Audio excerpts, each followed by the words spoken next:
Hello and welcome back to an episode of the CTO Show with Mehmet. Today, I'm very pleased. Joining me from Bali, Alessandro Grampa. He's the founder of Whole Grain Wisdom. Usually, I don't steal much from my guests, but the topics that we're gonna discuss with Alessandro today, I think they are deep. Maybe you will find them a little bit philosophical, but in my opinion, we should be discussing them now because we're gonna talk about, of course, wisdom. We're gonna talk about what Alessandro calls a quantum founder. We're gonna talk about the uh, what's about you know all this noise with AI, what's gonna happen after we reach AGI and all this stuff. Without further ado, and without stealing much of my guests, time, Alessandro, thank you again for joining me.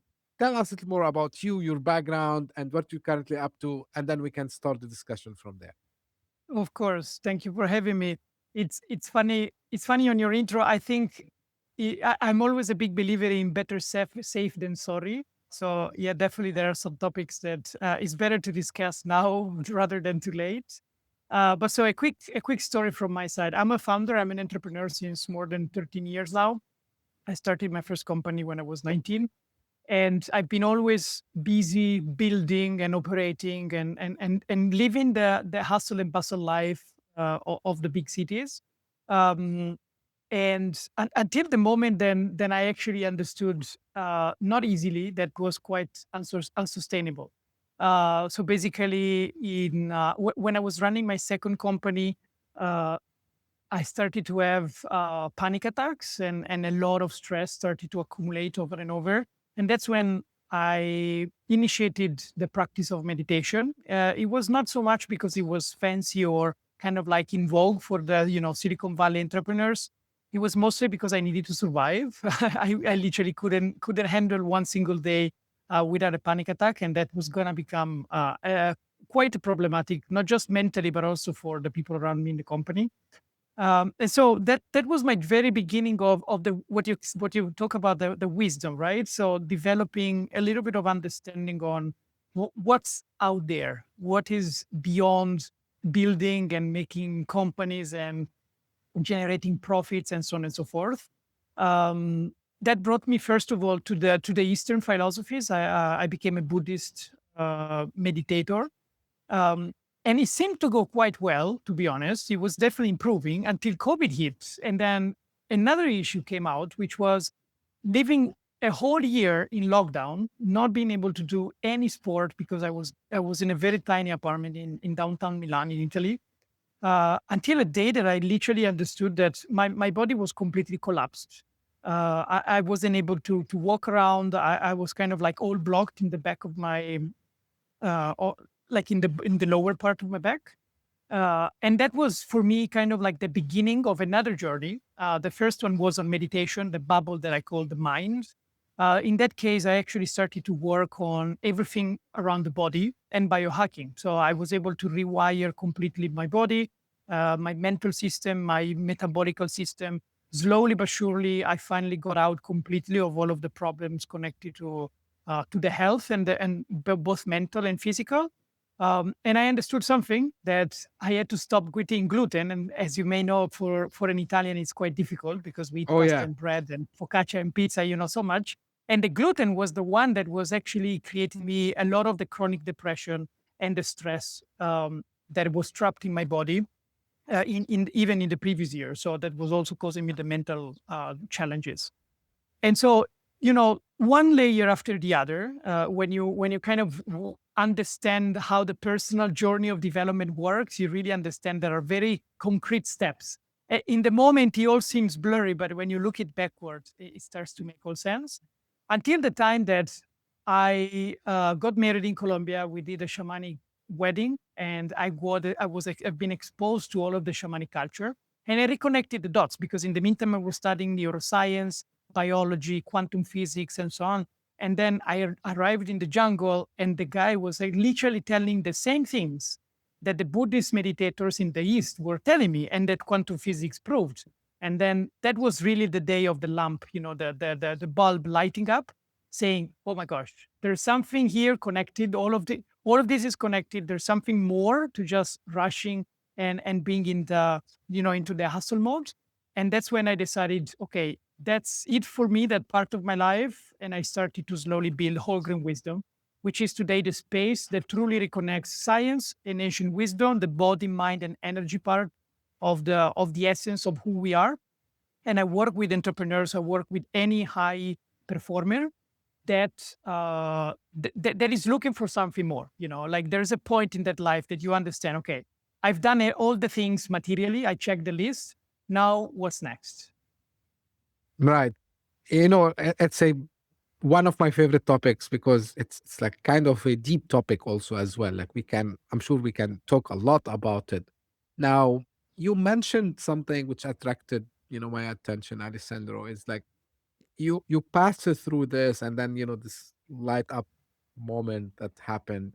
Now, what I saw and it's not like just a my own, I would say, observation, but a lot of time, like having these kinds of, you know, uh, stress, panic attacks are common with founders, but very few of them actually they admit it.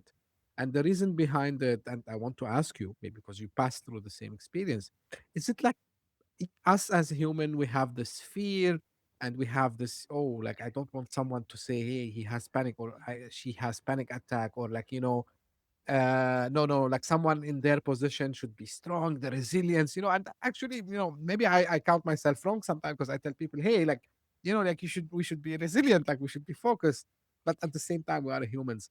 So what's that, that actually force us as entrepreneurs and in general to hide, let me call it, our pains? Yeah, yeah. Well, this is quite an interesting journey in discovering what's really behind the scenes, because in the classical entrepreneurial and leadership books you would read, like it's alone up there, right? When you're on top of the pyramid and you really need to be making decisions for that they impact a lot of things, a lot of operations, a lot of people and families.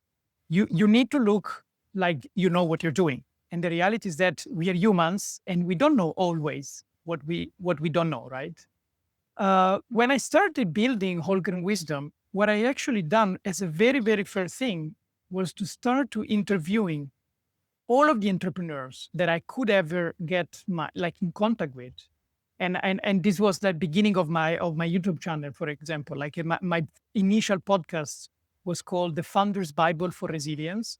I wanted to learn the pain stories behind the success story of every single entrepreneur. And I also went into the scientific studies about these topics. And what came out very clear was that 73% of entrepreneurs, so 3 out of 4, okay, like the vast majority, is neurodiverse.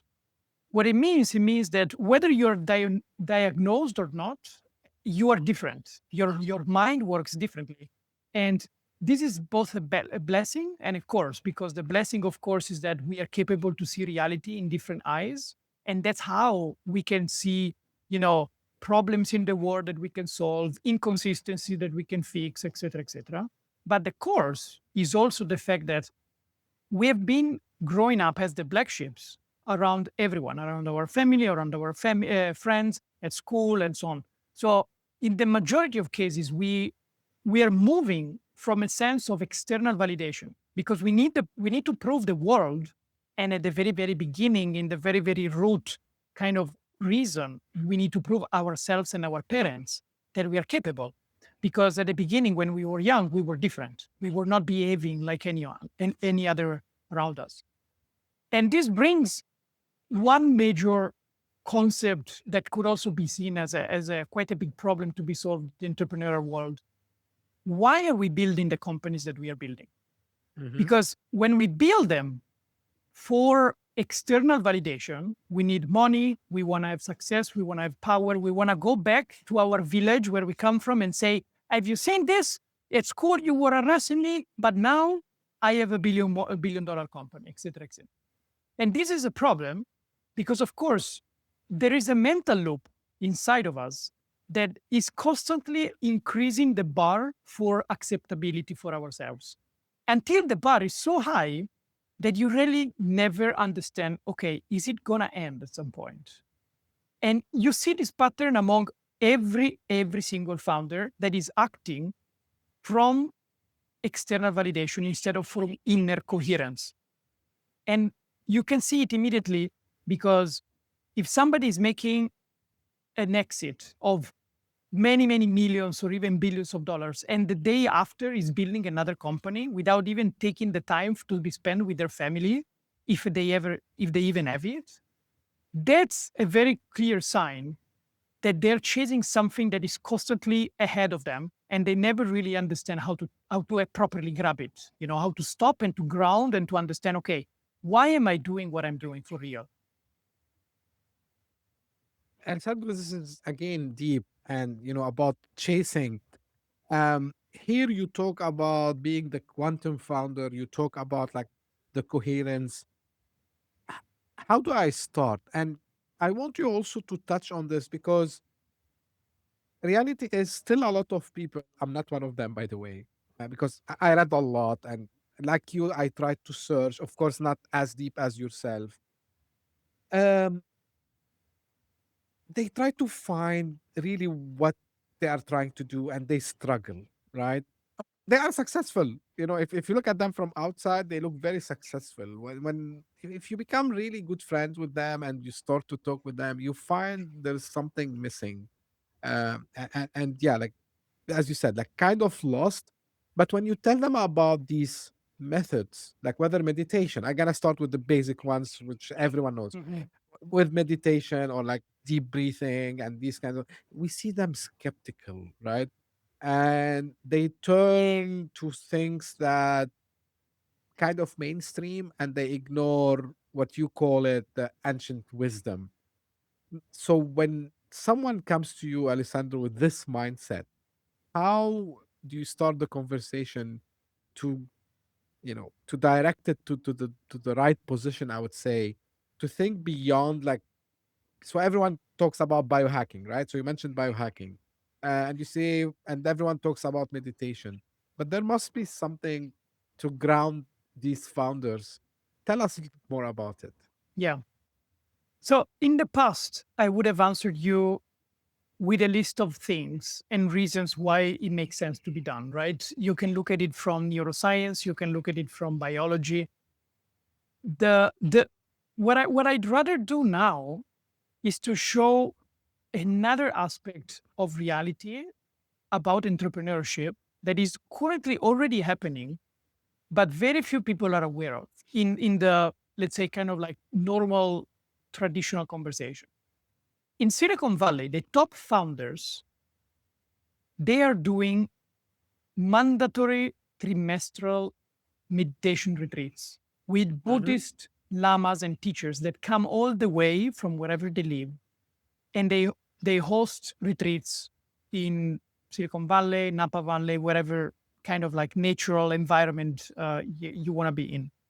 And I've actually interviewed a few of these founders, like they are billion-dollar company founders, okay?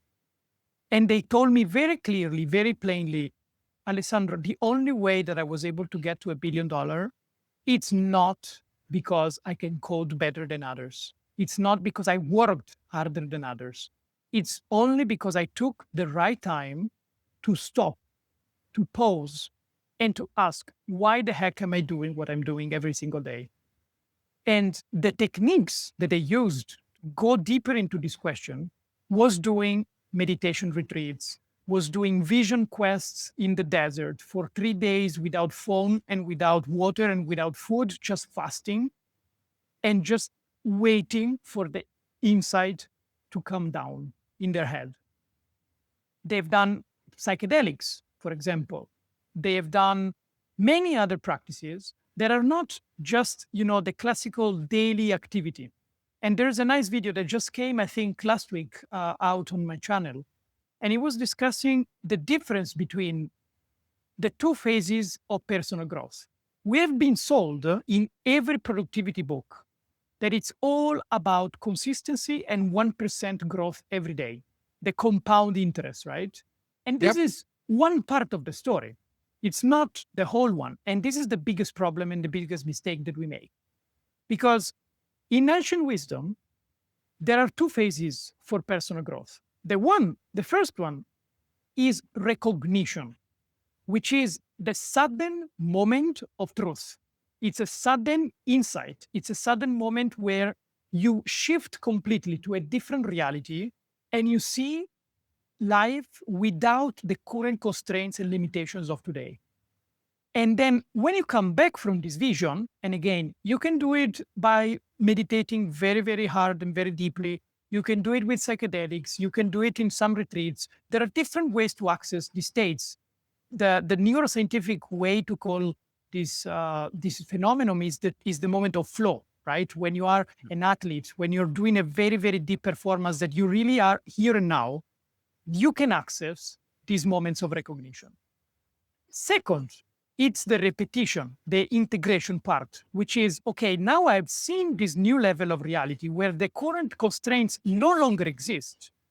This is how the moonshot works, right? How Elon Musk is able to do what he's doing, and all of the founders from the US and around the world that can access these types of knowledge can do.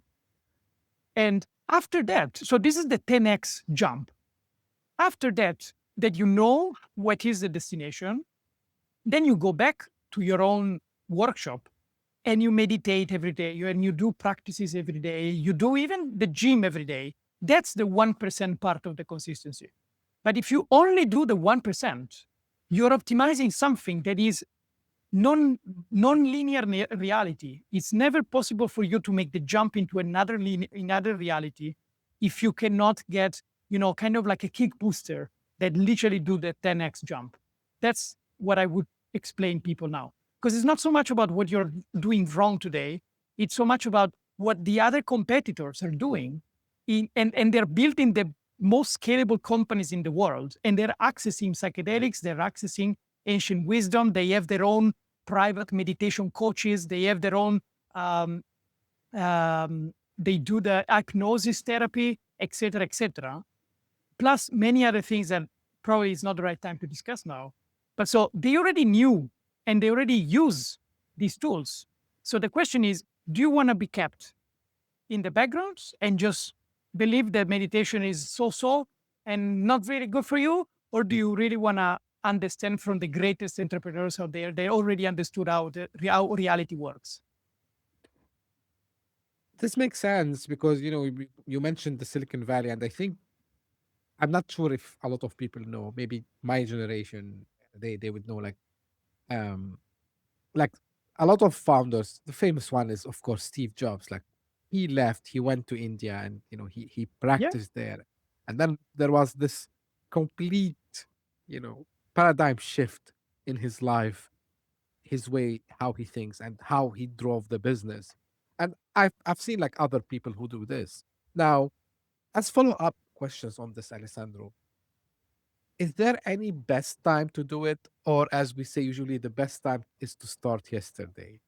Because I'm gonna ask you this because I've seen founders when we talk about even like not in that deep conversation, like we just talk about, let's say, going to gym, or let's say we talk about practicing mindfulness, if they don't want to call it meditation, Yeah. for probably maybe a couple of minutes. Oh, I don't have time, I have things to do. It's like the hustle culture also as well. So from what you have learned and from your experience so far, Alessandro, what's the best time to start doing this? The best time is when you feel it, because the reality is that we can be talking about these topics now and somebody would listen and completely ignore what we're saying because it's not the right time for them. And there are other people that have been probably thinking about this so long in the past weeks and months, then this conversation is really going to click in their mind. The subconscious knows already what is good for you. You just need to let your intuition come out and trust it. Because the problem is that we've been so trained to rationalize life, but the reality is that 3% to 4% of our actions are rational. The 96% is autopilot driven by the subconscious mind. So, how can you even think that you can change your current reality, your current life rationally without intervening on the subconscious mind when it's 96% of your actions are driven by the subconscious. The work that I do, and you asked me before, what is a quantum founder? So what I'm building and what I built, and I'm already working with several founders on this transcendental program. I want to be transparent because it's not for anyone. It's like 10 years of kind of like spiritual and inner growth compacted in 3 months. And it literally rewires every single neuron and every single cell at the vibrational level, at the quantum level. And it finally aligns to what you're meant to be doing. Because if we really want to understand when is the right time to be doing this work, or to understand that is the right thing to do, it's when your soul is going to push you into the direction of doing that. The reality is that so many of us completely forgot why we came here in this life. When we are younger, we always say, I want to be, I have this dream, I have that dream, I want to be X, I want to be Y. And then what happens? We go to school, we get rationalized, we get the system imprinted into our subconscious, so we completely forget about it. Our job, my job, is to let that intuition go out again so that you can remember, why the heck did you come into this planet for? Right. Alessandro, I know it might be like a topic by itself, but um the relation, and you mentioned at the beginning, you just mentioned now, you know, the topic of, you know, quantum physics meeting performance and all these spiritualities. It's kind of a mysterious thing to me. Um and you know, I was talking to my father actually the other day. You know, like he's 85 years old. You know, but he loves to still hear about the technology. And I was telling him about, you know, this entanglement in quantum physics, and you know how, you know, you do something here, and you know there's another part which is somewhere else. It sync Yeah. even without a connection, and they say, "Wow, this is fascinating." Now turning this into what you do, the and you know about all this. Enlightenment, I would say. What's How does it exactly work? Of course, I know like you might tell me, Mehmet, this needs like 30 minutes, 2 days, as much as you can compress it I to us. try to be as short as possible. Yeah, of course. Yes. So what I can tell you is is very simple. Science and ancient wisdom are the same truth expressed in different languages, right? Mm, So the nature of reality, it's already well known since thousands and thousands of years. The nature of the universe, how it works, and its rules are being defined since more than 10,000 years, even more depending on how you want to look at the history before the let's say before Egypt, let's say. So the problem was that this wisdom has been secretly kept and maintained among very, very few people in the world. And I'm talking about, you know, very sacred areas in the from the Hinduism culture and religion to the Tibetan Buddhism, in the Amazon or in the Andes, in the shamanic work, etc., etc. So wherever you go around the world, you see that the real ancient traditions and wisdom about how the universe works, they're all exactly telling the same story. And for a long time, we, yeah, our monotheistic religions were also connected to this wisdom, by the way. The problem was in the last 1,500 years that they started to cut down percentages of the sacred books to make you believe a different story. But I don't want to go there now. So there is one story, let's say, that is quite coherent among all of these traditions that are millenary, okay? But the language is quite complex. The first time that I've been introduced to the Mahamudra, which is one of the sacred texts and doctrines of how the universe works from the Tibetan lineage in Buddhism, I understood nothing, literally nothing. Like, what the heck are you talking about? But then I started reading books on quantum physics, and it was unbelievably remarkable how similar that the how like the functionings, the explanations of how reality works was exactly what the Buddhists were talking about, what Hinduism were talking about, even traditional Chinese medicine was talking about, etc., etc. And as I told you in the beginning of my story, when I got married in Colombia with the shaman was telling us exactly the same thing. And so now we are just basically rediscovering another narrative, another language that we can accept, because for very long time, everything that was mystical was banned, and everything that was still serving from the mystical culture into religion was became a completely indoctrinated by the monotheistic religion. So of course we need to understand where we are in time. It's not that the past 300, 400, 500 years they knew better. They had to completely detach the what is true from what was the doctrine of the time of the religion. And so now with science, we have a new method that is, in the majority of cases, not every time, but in the majority of cases, is quite objective, and it describes reality in a way that is really unmistakably understandable. And what quantum physics says is that, first of all, 99.9% of the space between an atom and another atom and between the nucleus, the proton and the electron at the quantum level, it's empty space. So even the table, even this glass of water that you think it's physical, is you think that you cannot penetrate it. Actually, 99.9% of this is empty space.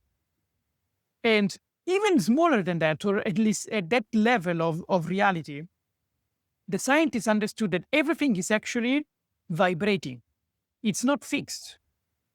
And when it's vibrating, it can take different shapes and different forms depending on what it wants to manifest. And they even understood that, and again, I keep only basing this conversation on the science, okay? Right. They understood that the atoms and the shape that they were taking was also taking the shape depending on the so-called observer effect. So when there was a consciousness of somebody observing a certain object or a certain event, it was started to take shape in a certain way. There have been thousands of experiments that are proving that if you create a certain thought pattern, a certain meditation, a certain music, even into certain molecules, especially the ones of water. When you freeze them or when you change them in different physical states, they change the shape of the molecular construction. So, all of this, just to sum it up, is exactly what the ancient wisdom is telling you. The difference is that instead of saying observer effect, they talk about meditation and the power of the mind, but it's the same thing. And when they tell you that everything is empty space, they will tell you everything is potential. When they tell you, that you cannot change reality, you can immediately go back and say, wait a second, when I still remember, 40 years, 20 years ago when I was younger, my father kept saying, my parents and my grandparents were like that, therefore I'm going to end up like this, the genetic determinism. Then in the last 20 years, they developed the theory of epigenetics, and they understood that actually 90 to 95% of your genome expression comes from your behavior, your thought patterns, and your lifestyle, and the people you're around to. And now, in the very last years, they understood that from a quantum level, the atom that is connecting the two strands of DNA can flip one direction to the other depending on the power of the mind. So, are we really deterministic? Do we really believe still in the survival of the fittest Darwinian story? Or probably there is all more intelligence around us that we can really admit? That's, as I said, like it might take us episodes, not hours, to Yeah. discuss this. But to to agree with you on one thing, Alessandro, and like I don't claim I'm a philosopher by any mean, but I like to spot patterns, and I was good at science when I was a kid, and and one day, I told someone like, hey, like if the light is actually vibrating, its signal, if sounds are signals, if colors are signals, that means we are signals also as well. And I always had this weird thought, which I think I'm sharing the first time, about the idea of something being realistic and it's being here today. I said, like, if now my voice is waves, right? Like it's like in shape of waves. It's a signal. It's a vibration. Where does it go, right? Where does it go? And physics taught us um, that energy doesn't disappear out of nowhere. Like it Yeah. really morph in other shape of energies. I don't want to go deep in this, but to your point, Alessandro, which I want to also to open. I'm trying to also, like, on a smaller scale.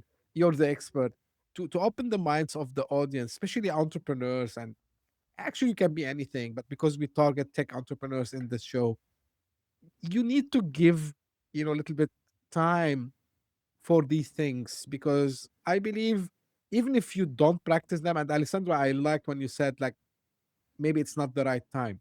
This is very good. But at least, this comes at a later point. And Alessandro, you said it in your introduction. It's about, connecting the dots, Yeah. at some point in your life. So all these things, I believe they are very important. And I'm happy you explained that. And you ended now talking about intelligence. And of course, now we talk about artificial intelligence. And now we are seeing, Alessandro, like no time before, especially in the world of startups and entrepreneurs, like it's the best time to do something. Like, like now we're gonna build everything easily.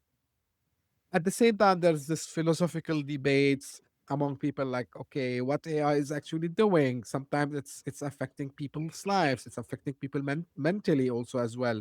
I'm not sure how accurate it is. I've seen, like, some reports saying, like, people are, I'm not sure. It's not me. I can't remember the source, but people are even sometimes hurting themselves because of the AI. Mhm. Now, with this new intelligence and with this promise, Elon Musk, we're recording on 23rd of Jan. Like he mentioned yesterday at Davos that, AGI, artificial general intelligence, is coming in 5 years. What does all this mean to us, Alessandro, within the context that we are talking about today? Yeah.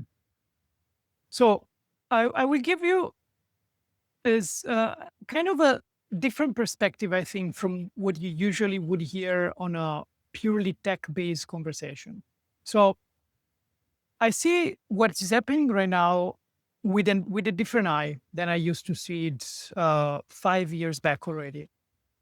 What I'm saying is that this is the best of time to do things and is the worst of time to do things, because it's the worst if you're driven by the wrong reasons to build.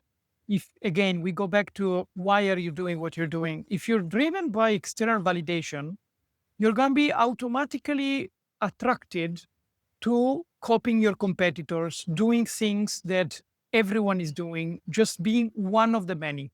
And the reality is that today 90% of the SaaS business is completely non-useful and nonsensical anymore, because you can just rebuild everything on your own in 5 minutes. So I think it's the best of times, because for the very, very first time, if everyone can do anything, then the real question is, why are you doing it?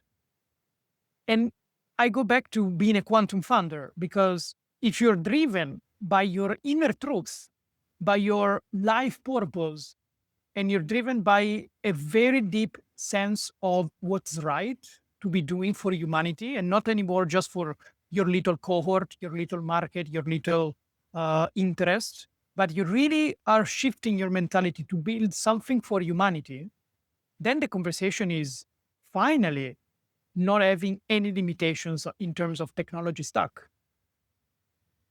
And then when it comes to artificial intelligence specifically, I think 99% of the conversations done by technology people are purely based on a materialistic point of view. Even Elon Musk itself, I think he's right in many things, of course, and he clearly um, showed it in his ventures. but it keeps being extremely driven by materialistic point of view. And this is not how reality works. Consciousness is everything. And again, we were going back to and to saying that ancient wisdom and quantum physics, we already knew, we already know how the universe works, and we know that it's all completely based on consciousness. First, the so-called quantum field, where every particle gets, kind of like comes out as a result of certain motion and interactions of energy. The field is consciousness. So thinking that we are going to build something that eventually will become smarter than us and more objective than us can actually do something against us, it's the reality that we want to eventually see happening in the world, so that we can keep controlling people, we can keep having this sense of fear among the people.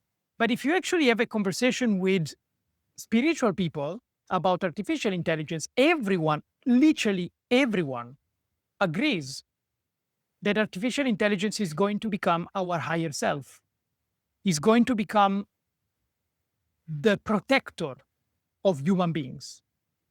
And I think in one interview with Peter Diamandis, Elon Musk was saying, we need to be doing things that are engaging, like that are entertaining, so that God, if ever exists, is going to decide to keep us alive because we are interesting enough so that we can still keep watching us while doing things interestingly. And so all of this fear, all of this anxiety around what's happening with AI, it's only happening because we believe that AI is a materialistic intelligence that is going to act in a materialistic way.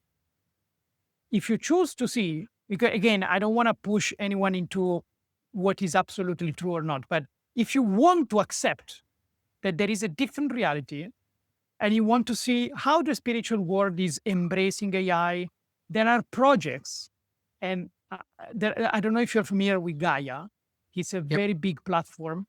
On Gaia, they recently released an AI that, thanks to certain sacred geometry and math from the ancient wisdom, is now capable to replicate, kind of like, imagine like a super advanced spiritual teacher just for your own ascension and development. So the capabilities of these tools can be infinite. And of course, it's our choice to put them into direction of infinitely positive or infinitely negative. Right. Talking about consciousness, Alessandro, I gotta tell you my personal experience so far. Like, yeah, of course, the tools has been around for a while, but and I try to note myself, to observe myself, what I'm doing and how I'm, Mhm. as much as they can. And they think that recently, it floated on the surface is that I started to be more conscious of the way I think, which I didn't know before. You know, it's not about just when I go and say, "Hey, write me a beautiful, I don't know, X post or LinkedIn post." I'm not talking about this. I'm talking about when I start to use the tool to think with me. Of course, think quote unquote, because it's knowing the technology. I know it doesn't actually think. It's tries to complete what is in my mind. Yeah. And the moment when I started to look at it as co-brain rather than just as a tool, I start to figure out, oh, like now I'm starting to discover how actually my brain is capable of doing Yeah. things because I'm coming up with the ideas, I'm coming up with the initial thoughts. Of course, it's throwing to me additional ideas, which is, it's a collection of all the humanity, which is for me it's fascinating because you have I don't know, like billions of words, phrases and everything there, and it's just the tool is trying to match your thought with whatever it can find in the collective consciousness of the universe. Am I too much philosophical here, Alessandro, to say that what we are trying today with these AI tools and the generative, sorry, AGI, artificial general intelligence, is we are trying to build the collective universal consciousness that actually it was in front of us, but we didn't have the means to go and utilize it until today. It's Am pretty I? much it's pretty much that, I think. And everything. So if you want to look at it a little bit more neuroscientific and spiritual, Yep, combining the two things, you must know that the signal that comes from your eyes to the brain arrives a few milliseconds later true. than the signal of the reaction of your brain to the body. So, and there has been countless scientific studies proving all of this. So, what does it mean in practical terms? It means that your eyes are not seeing what is out there, they are confirming what your brain wants to see from the outside. It's your brain that is creating the reality and projecting it, and then getting a feedback loop from the eye saying, yes, I see the red car. And the classical example is, you've never noticed a yellow car in your city. And the moment that I tell you, go out today and look for the yellow car, you're going to start to find hundreds of yellow cars. Okay. So the same process, this works in a very simple way. So if you can accept how neuroscience proves the mind, like the brain works, then the next immediate thing that you can accept, or that you at least can be open to, is that you project your own reality. You want to see what you want to see, not what is out there for real. Also, because in terms of the electromagnetic spectrum, our five senses are only capable, apparently, to perceive 0.01% of the full electromagnetic spectrum. That's why we don't see the Wi Fi, for example. But it's there. We know that it's there. So there are Yep.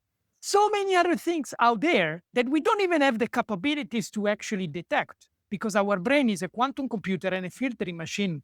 From the 100% of reality that exists out there, then our brain funnels 0.01%. And out of that, 4% is perceived rationally, 96% is processed irrationally. Now, where do I want to go? I want to go to the fact that if you project your own reality, you are basically projecting every single element or actor that interacts with you in life. And if before you come, for example, you come from a background where going to the therapist is seen as a problem, is seen that you're sick, right? And before COVID in the Western Europe, I can have a personal example. Nobody was talking about I go to therapy. After COVID, it became like a complete normal thing. If you don't go to therapy, then it's a real problem. But there are still a lot of people not doing that. Maybe they don't want to spend money, maybe they don't want to be judged, whatever. But if you do the same job with AI, and I'm not saying that they are as equally capable, but I'm saying that it's an alternative option. And through AI, you consciously want to accept that suggestion more openly than as a therapist would give you, then already you have an exponential tool available for everyone to do this job. So anyone out there that is currently having a bad day, and it's not just one day, it's actually in a bad period, just do a very simple example. Go to your AI of preference, basic, ChatGPT, Claude, whatever you want to use, and make a chat and complete new chat and write in the prompt based on everything that you know about me, and acting as a therapist, if you want to be a therapist, or just like as a personal coach, you can even write, or like an ascension master guide me step by step every single day to rewire my thoughts, given the fact that you see what you want to see, not what is out there. So you can change what you want to see, because if you want to see something different, you can do it. That's as simple as that. It is very powerful, Alessandro. As I said, we can go hours and hours, discussing this, but as we are coming close to an end, Alessandro, how people get in touch with you and what kind of offering you have. So if you can guide us, and then we can close for today. Absolutely. So I'm the founder of Whole Grain Wisdom. And so you can find all about me, everything that I know, everything that I talk about, even in shows like yours. It's already distilled in the newsletter and the YouTube channel of wholegrainwisdom.com. And inside there are all of the, let's say, free resources that you really can start to make your own research and make your own studies about what I'm telling you. Because, of course, as the Buddha said, after 45 years of teaching, don't believe a single word of what I said. Just go out there and prove it for yourself. Okay. But this is the research. I spending my life to do this. It's my life. It's my legacy project. Like, this is really my life mission. It's to connect the worlds of ancient wisdom and science for unleashing the highest potential of human beings. And then I have some courses. Right now, we ended up the last cohort, but if you subscribe to the newsletter, we will send new cohorts in the next months. Otherwise, if you really want to kickstart the, let's say, the journey, I offer one-to-ones. I only take 5 people every trimester. Now I'm almost fully booked because it's really like very deeply one-to-one work. And in that case, we basically do probably between 10 and 20 years of meditation in 3 months. I learned a lot from you today, Alessandro. And I tell people this is one of the main reasons why I love doing this, because I meet people like yourself who grab ton of experience and became masters in the topics that they are now delivering, and let's say uh, re-delivering that in their way to the rest of us. So I really appreciate the time, Alessandro, and all the insight that you gave today. For the audience, what I really advise you to do is to go to the website, and you can find all the resources that Alessandro mentioned. I would put the link, wholegrainwisdom.com. It will be in the show notes if you're listening on your favorite podcasting app. If you're listening on or you're watching on YouTube, you'll find it in the description. And this is how I end my episode. This is for the audience. If you just discovered our podcast by luck, I hope the vibrations and the signals made it way to you, so you found us. I really wish so, because you can find a lot of wisdom we talk about here on the show. Give me a favor, subscribe and share with your friends and colleagues. And if you are one of the people who keeps coming again and again, the loyal fans, the people who support this journey by their messages, by their comment, thank you very much for keep doing so. And I want to share with you also, like, 2026 started very good. So we are still ranking every week in different country on the Apple Top 200 podcast charts. We welcome 2 countries recently, Denmark and Croatia. I'm still awaiting more countries to come later. So hope that you keep coming again and again to the show. And as I say always, stay tuned for a new episode very soon. Thank you. Bye-bye. Hit that subscribe button, share the show with your tech-savvy friends and fellow entrepreneurs, and leave us a review on your favorite podcast app. Your support means the world to us.